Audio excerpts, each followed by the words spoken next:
All right, guys. Good morning. This is 1.5 notes. We're going to start talking about order of operations and properties. Properties are just rules. We kind of understand the rules without even having to think of them, but these are the rules behind them. Okay, so we're going to go ahead and talk about those. For this first part, you're going to use your calculator or order of operations for the following questions. Okay, so when this 2 is on the outside, we know that this 2 is actually distributed to both of the things on the inside. All right, so we really have 2 squared over 3 squared. All right. The nice thing is if you have a calculator, you can go ahead and put it in just like this and go ahead and get your answer. But you can also use mental math. So 2 times 2 is 4. And 3 times 3 is 9. And we get 4/9 as our answer. Okay. That's how you would do it using order of operations. You can also just plug this whole thing in your calculator with the parentheses and you'd get the same answer. All right, next one, -4 times -4. Be careful, it is a negative times a negative, so you are going to get a positive 16. Okay, positive 16 there. Now, just like down here, this 2 was going to the -4. This 2 is going to the 4. So it's actually 4 times 4, which is 16, and then add the negative back in. So this is actually -16. That's why you got to be very careful putting these into your calculator, because although C and B look very similar, they are not. One is negative and one is positive, which is a big difference. All right. And this last one is just we have to refer to PEMDAS, okay? So we have PEMDAS that we talk about PEMDAS, right? Parentheses is first. So we have a few things we have to do in the parentheses. We have this right here that we have to do, and we have this right here we have to do. So we first want to simplify that. So we'll go ahead and I can type this out. So we have 7 minus a bracket is just when you use a bracket only when there's 2 sets of parentheses. So that's all it means. So bracket. And then so 5 times 3, 5, 10, 15. So we know that that's 15 now. And then we have plus 2 times 2, which is 4, times another 2, which is 8. Okay, and then bracket. Oops. All right, and now we can simplify even more within the parentheses, right? Parentheses is the same thing as the brackets. All right, so 15 plus 8 is 23. So now that simplifies to 7 minus 23. And we can actually get our answer right there, which is -16. Okay. Again, if you plug this all into your calculator at once using parentheses and brackets, you'd get the same exact answer. All right, cool. So now we're going down to our properties. So it's important to use these as examples because later down here, you're literally going to just look at something and say what property it is. It's not going to have you solve it. You're just supposed to say, is it a inverse property, an identity property, associative property, or a commutative property, okay? So let's explain these. Now, commutative property works with addition and works with multiplication. What it means is here's one way to remember it, change order.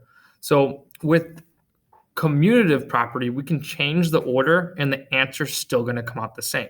So for example, if we did 2 plus 3, right? 2 plus 3, which is 5, that is the exact same thing as if we did 3 plus 2, right? 3 plus 2. That does not change the answer.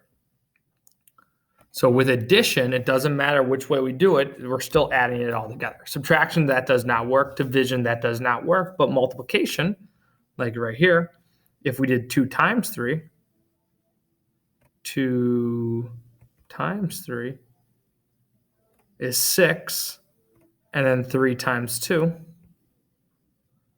is also 6, okay? So commutative property means we can flip it around and there's no change, okay? So that is our commutative property. Now the associative property, it involves parentheses. So this is parentheses around a grouping will change, the order doesn't change. So this is when we can change around the numbers within the parentheses, all right, but the order doesn't change. So we're going to look at an example of this too. All right, so say our A is 1. So let's do, I can put that over here. So let's put it A equals 1, and then we'll do B equals 2, and C equals 3. Okay, so you can see where those numbers are coming from. I'll change that font to. Okay, so let's plug this in then, and I'll use a text box over here.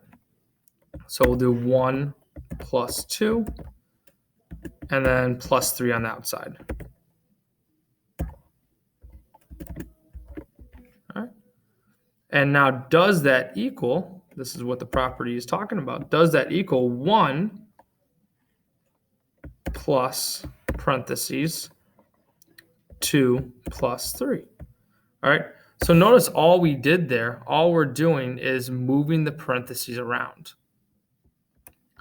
All right, sorry about that. So now we're looking, so 1 plus 2 is 3, 3 plus 3 is 6, 2 plus 3 is 5, 5 plus 1 is also 6. So when we're working with addition, it doesn't matter where we group our parentheses, it's actually going to be the same thing, okay? That's when we're working with all addition, it doesn't matter where we put the parentheses. That's an associative property. So the parentheses around the grouping will change, but the order does not change, okay? So over here, we have the same thing with multiplication. Ooh, bless me, sorry. We have the same thing with multiplication. We have A, so we have 1.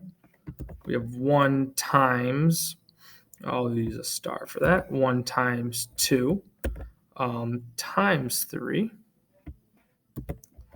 is the same as if we did 1 times 2 times 3. Okay, so all it's saying is the order right here, the order doesn't matter. If we chunk a part of the problem with parentheses, with addition or multiplication, it doesn't matter, the answer is going to be the same.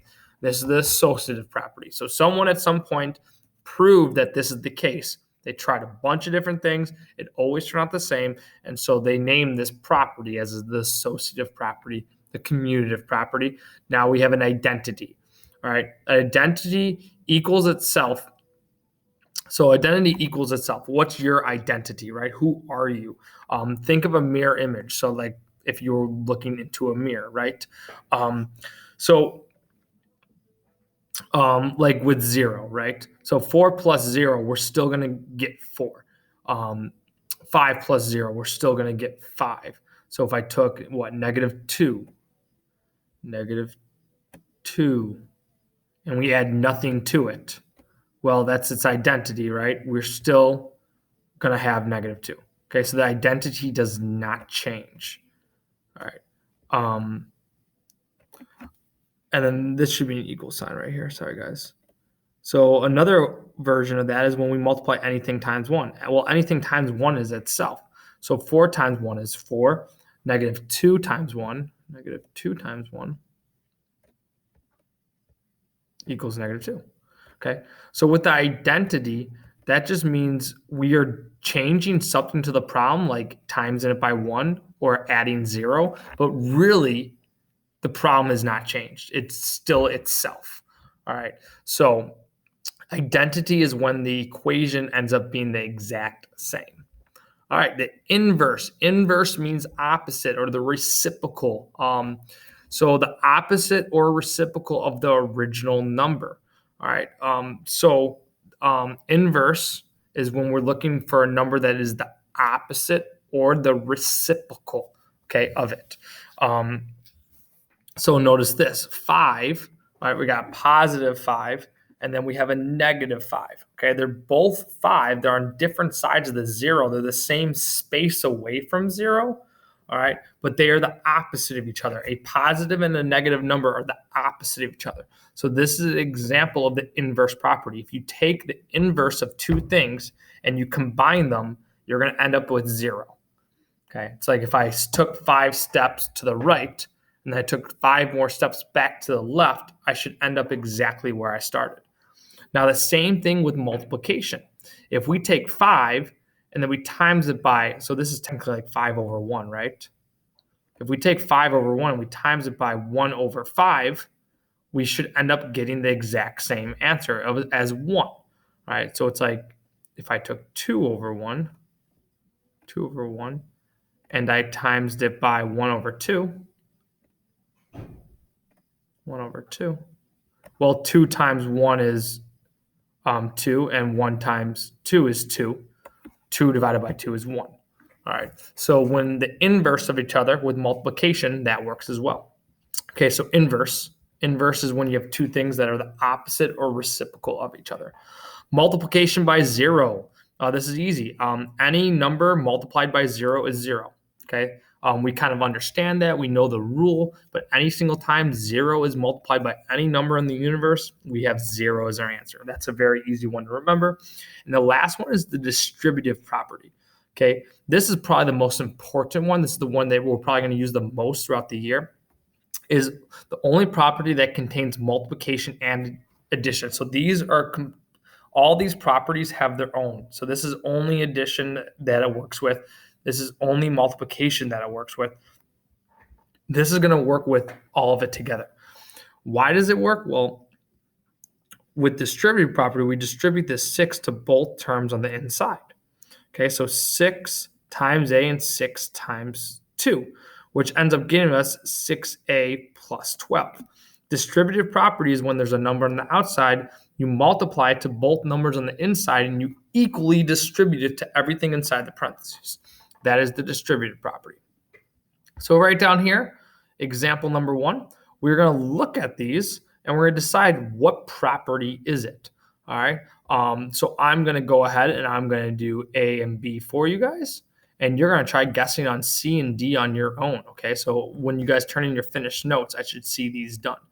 All right. So this is dealing with 3 parentheses, A plus 2 equals 3A plus 6. So now I want to look for an example of that. All right. Well, this has multiplication and addition in it. Well, we just talked about that. What is the only one with multiplication and addition? Well, that is the distributive property. So I already know that I am going to write distributive property. All right, there we go. Next one, we have b plus 3 plus 0 equals b plus 3. Well, adding 0 to anything is really just not adding anything, right? Because it's not like we got the value any bigger. It's not like we took the value any away. If I told you all right now, I'm going to give each of you $0 extra to your bank account.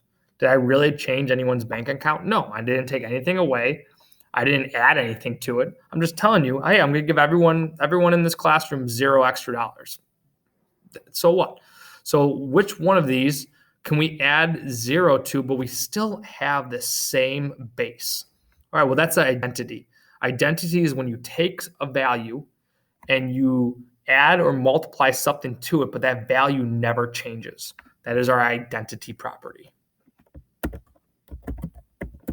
All right, cool. You guys are going to try C and D on your own. The next one is we want to complete the statement using the given property. So this is telling us the commutative property. The commutative property, you guys are going to try B and C on your own on this one. The commutative property wants us to show what would this be to make this true. Well, with commutative property, we go back up with addition. The commutative property of addition means we can change the order and the answer comes out the same. So instead of A plus B, we're going to do B plus A. So instead of 5 plus A, we're going to do A plus 5. We flipped it around and we now have the commutative property. All right, guys, so you're going to have also B and C done on your own. So you guys are going to end up having notes turned in with 4 problems done on your own. All right, and we'll go over those 4 on Friday's class. All right, guys, as always, let me know if you have any questions.